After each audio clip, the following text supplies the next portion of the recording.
Good afternoon. It's Sunday. It's April 3rd, the year of our Lord, and there's so many great guitar players. To say that there's 30 guitar players is just like kind of an arbitrary amount of guitar players to name, but I'm making a list of the 30 best. So I'm going to do guitar players, then saxophone. I could do other instruments, but I'm probably done after saxophone. I could do violin, and I could do clarinet or trumpet. I could do trumpet.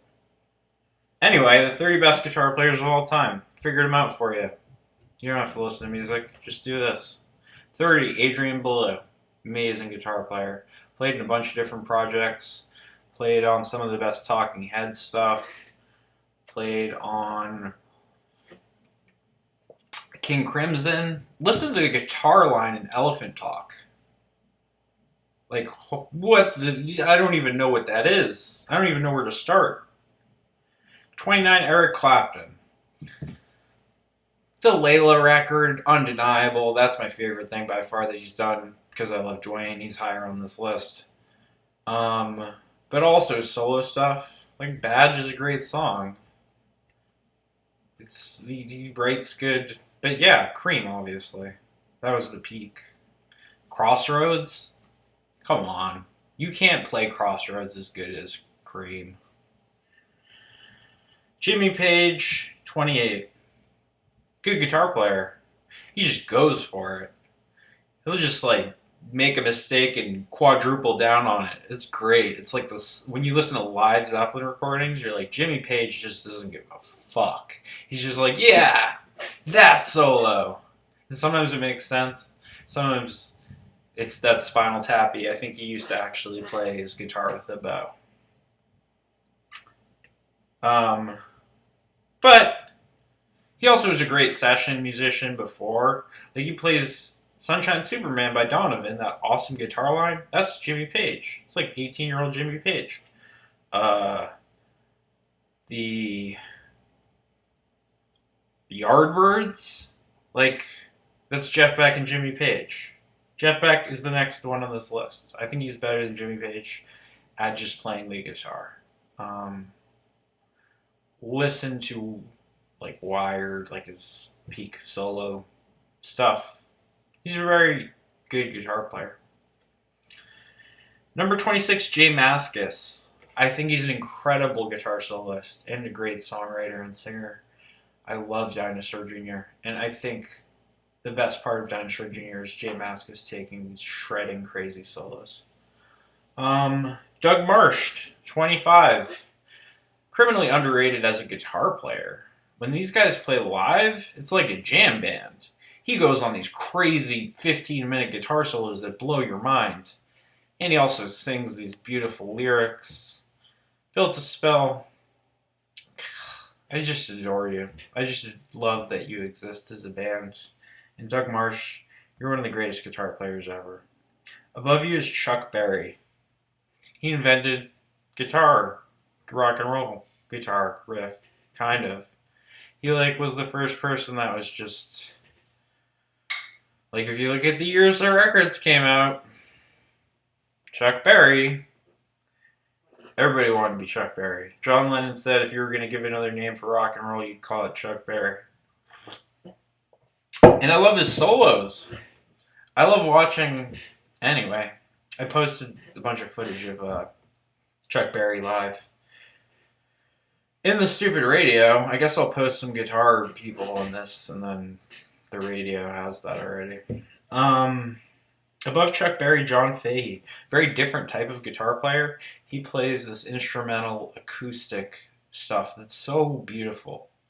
It's almost like classical but improv-y.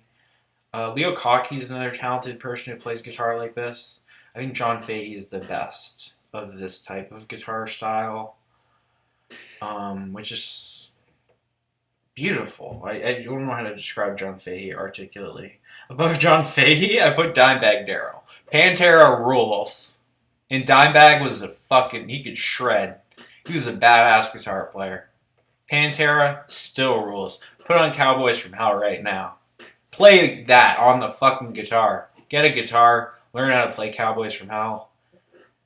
Surrender to the fucking Phil Anselmo and the Pantera love. Pantera was one of the greatest bands of the 90s. Anyway, Steve Vai's better than Dimebag Darrell. He's 21. Steve Vai is like the Victor Wooten in the bass list. Like, if you want the guy who can literally play the most complicated, hard thing, it might not even sound good because it's kind of overly complicated, but he's so good at guitar.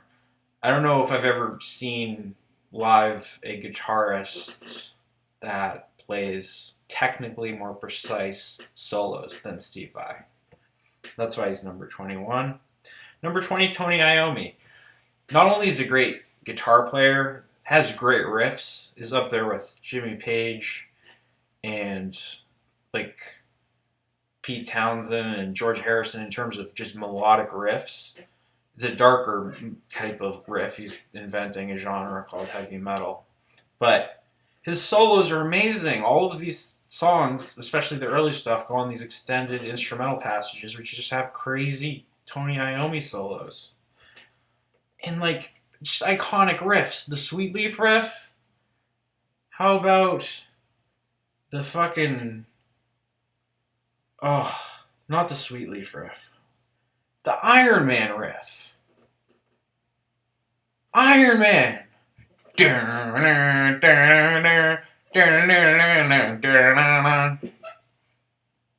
So good!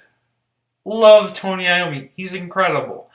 Above him, I put Nels Cline. He's a great guitar player, played with other bands, did some interesting stuff before Wilco and concurrent with and after Wilco. I mean, he still plays with Wilco. He's still in Wilco. So, but he does other stuff that's... Anyway, he's one of the great living guitar players. Incredible soloist. One of the reasons I find new Wilco music so fun to listen to.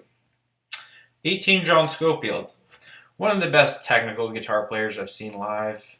I've seen him solo. I've seen him with MSMW, and I've seen him in the Jerry roll playing with Phil in a small club up close. And that was my favorite because I could just watch Scofield. I was like right in front of Scofield. And I could just watch his fingers. And you just, it's like, even if you watch it, you're like, I don't get how you made that riff. John Scofield, yeah. Also, when he was younger, played with fucking Miles Davis. Played on the Billy Cobham Stratus tour. Like, he was the shit before his Hand Jive. Like, his solo records are great. I think it's called Hand Jive. There was another one that I liked even better. But he has some great solo records. And then A Go-Go, one of the best jazz fusion records. Or funk. I don't know what you categorize A Go-Go as. I would say it's jazz fusion. Above him, Alan Holdsworth. This is one of those guys who's played on stuff that you've heard even if you don't know who he is. I love the way this man plays the guitar. He's the 15th greatest guitar player of all time. Above him, Al Di Meola. Incredible. I love Friday Night in San Francisco. Paco de Lucia. Shit, I didn't put Paco de Lucia on this. I wanted to honestly include Paco de Lucia. I'll make a top 100. That's what I have to do for everything. There's too many missing. But yeah. The Al Di Meola, John McLaughlin, and Paco de Lucia playing acoustic, live, crazy Spanish shit. Doesn't get any better than that. I could listen to that record any day. Also, yeah, Elegant Gypsy. Return to Forever. Do I have to explain who these people are? Buckethead is 15. I think Buckethead, even more than Steve Vai, it's like, where did that, why are you doing that? What did you even do? That was so fast and complicated. I'm watching you. You have a a KFC bucket on your head and you're doing weird magical alien things with your fingers that I do not understand. I do not care to understand. I just know you're the only... I don't know. I think Buckethead is more technically impressive to me than even Steve Vai. Because Buckethead can get into weird stuff with pedals, and he releases like 1,000 albums that have like 10 copies, and like he's legitimately a crazy person. When he was recording with Guns N' Roses, he insisted that they leave dog shit on the floor that they wanted to clean up because it reeked. He apparently watches pornography while he plays guitar. Yeah, he's a crazy person. Great guitar player. 14th, Steve Howe. Yes. Some of the greatest soloing. Just listen to Clap. Listen to, I don't know, any song off of the S album or Close to the Edge. Above him, Pat Metheny. Bright Sized Life with Jocko. First, I think, album, my favorite still. But he has tons of great ones. The Trio record with Jack DeJohnette, I forget the name of the bass player right now, is my favorite recording of Pat Metheny. Just him with a trio. The version he does of Giant Steps is to die. To die. To die for. Above him, Trey Anastasio. I can't not put Trey Anastasio high on this list. Above Trey Anastasio, Jerry Garcia. I need to put these people. They're not top 10, but they're my favorites. They're the ones I've listened to the most. And they're very, very good, both of them. And especially when they were younger. And so anyway, just before the top 10, sneaking in as high as possible, Jerry Garcia, number 11. Trey Anastasio, 12. Number 10, David Gilmore. I love Pink Floyd. I love their guitar solos. The solo he does on a song, like, I mean, obvious pick would be like Comfortably Numb. But just even the way he, I've reviewed every Pink Floyd album. Watch it if you care. Dwayne Allman, number 9. I love the way Dwayne Allman's guitar sounds. It does not sound like anybody before or since. And it's just so beautiful, and oh my god. The way he plays slide, I don't usually even like slide guitar, but he just has such cool licks with it. Dwayne Allman, just joyful, beautiful soloing. It's a tragedy he died so young. Same with number 8, Jimi Hendrix. A lot of people would put Jimi Hendrix number 1. A lot of people have basic opinions, like the Rolling Stone list type opinions. Jimi Hendrix is a very good guitar player. He's one of the best. He's in the top 10. I put him number 8. He came out with nothing but good albums. He only came out with 3 good albums. But they were very, very good. And the Band of Gypsys live album is my favorite thing that he recorded. And I listened to a lot of live recordings of him. He's one of the best guitar players ever. I just feel like I have to defend putting him 8 because people will be like, Jimi Hendrix! He's obviously the best. That's what we've agreed on. It's like, no, I've listened to guitars. I have my opinion about guitar. Mark Rebo, I put number 7. He's one of my absolute favorite guitar players, one of the best I've seen live. I saw the E Cubanos Partizas, so good.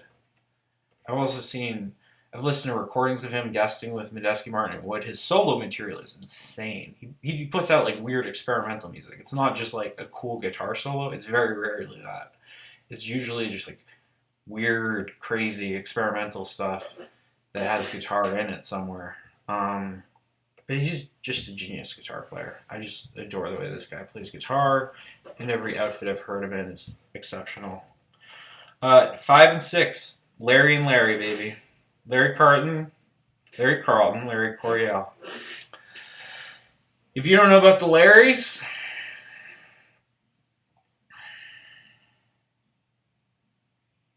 oh, I forgot to put the Kings too. I forgot Albert King, Freddie King, B.B. King. The order is Freddie King's the best, B.B. King's the second best, Albert King. Anyway, I was supposed to put that in the list. I didn't. There's way more than 30. After the Larrys, Grant Green. All day, Grant Green. Just put Grant Green on. Do yourself a favor. It's like taking a warm bubble bath, listening to Grant Green take a solo. So good. So amazing. Wes Montgomery, 3. Maybe the best, just like straight, like bop era jazz guitar player. I love Wes Montgomery. I love his albums. He's an incredible guitar player. He's my 3rd favorite. I'd put Grant Green above Wes Montgomery. I just love Grant Green. People who play guitar, try to play it like Grant Green. 3, Grant Green. Sorry, Miss Wes Montgomery. Number 2, Robert Fripp. King Crimson, one of my all-time favorite bands. I love his guitar playing. His guitar playing is so unique and dark and weird. I also love the experimental stuff he did, playing with like krautrock bands, the stuff he did with Eno, where it's just Fripp and Eno. He's like doing cocaine and like making a feedback noise. It's incredible. He's just Robert Fripp. You're the 2nd greatest guitar player ever. I don't know how much more I can compliment you. The best guitar player ever is John McLaughlin, which I already posted a video telling you that my favorite guitar player is John McLaughlin. So you can watch that if you want. But yeah, Mahavishnu Orchestra. Emergency with Tony Williams. The Miles Davis Electric era. Literally every album from the Miles Electric era, almost. We're talking tribute to Jack Johnson, On the Corner in a Silent Way, Bitches Brew, Live Evil, all McLaughlin. You know Miles jammed with Hendrix. Didn't make any music. McLaughlin, on all the music. There's a reason. He's a better guitar player. But, anyway, just as the Beatles are identified as the number 1 band arbitrarily, people feel the need to identify Jimi Hendrix as number 1 guitar player arbitrarily because the story is good. Anyway, above that, Shout Django. There's so many shouts. I can't. This could be 15 minutes of shouts. But really, I'm gonna put this in the thumbnail. Mel Bay, best guitar player ever. He invented guitar. Modern Guitar Method, Volume 1. That Sunburst Les Paul. You didn't have that? You never had the fucking Mel Bay? Have you even tried to play a guitar? Mel Bay taught us. I think he invented the chords. I don't think he just taught us. I think Mel Bay invented music. Anyway, buy my fragrances. They'll be available soon. And Hare Krishna, 19 minutes.